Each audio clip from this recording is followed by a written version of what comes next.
ಏನ್ ಮಾಡಕತ್ತಿದ್ದ ಸಳ? ಚಾ ಮಾಡ್ಲಿಕ್ಕತ್ತೀನ್ರಿ. ಚಾ ಮಾಡಕತ್ತಿದ್ದ? ಅಬ್ಬಾಬು ಯಾವ್ದು ಫೋನ್ ಬರಕತ್ತದಲ್ಲ, ಯಾರಿಕಿ ಲಕ್ಷ್ಮಿ? ನನ್ನ ಫ್ರೆಂಡ್ ರೀ. ಹಲೋ, ಹಾ ಹೇಳಮ್ಮ. ಅಕ್ಕ ಸ್ವಲ್ಪ ಶೇಂಗಾ ಬೇಕಾಗಿತ್ತು ನೋಡಕ್ಕ.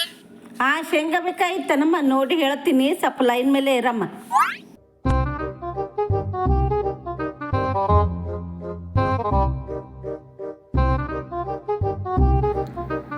ಹಾ ಶೇಂಗಾ ಇದ್ವಲ್ಲ, ಎಲ್ಲೋದು? ನಿನ್ನೆ ತರಿಸಿದ್ನಲ್ಲ. ಆ ಶೇಂಗಾ ಕೇಳಿದ್ರಲ್ರಿ, ಅದಕ್ಕೆ ನಾನೇ ತಗೊಂಡು ಬಂದೆ. ಏನನ್ನ ಬೇಕಾದಾಗ ಸಂಕೋಚಿಲ್ದ ಕೇಳ್ರಿ, ಅವಾಗ ಬಿಡುವಿದ್ದಾಗ ಮನೆ ಕಡೆನೂ ಬರ್ರಿ ಅಲ್ಲ. ಅಷ್ಟು ಜಲ್ದಿ ಶೇಂಗಾ ತೊಗೊಂಡು ಅವ್ರ ಮನೆಗೆ ಹೋಗಿದ್ಯಲ್ಲ, ಬಾ ನಿನ್ಗೆ ಆದಿ ಬಡಿತಾವಳೆ ನನ್ ಗಂಟಿ.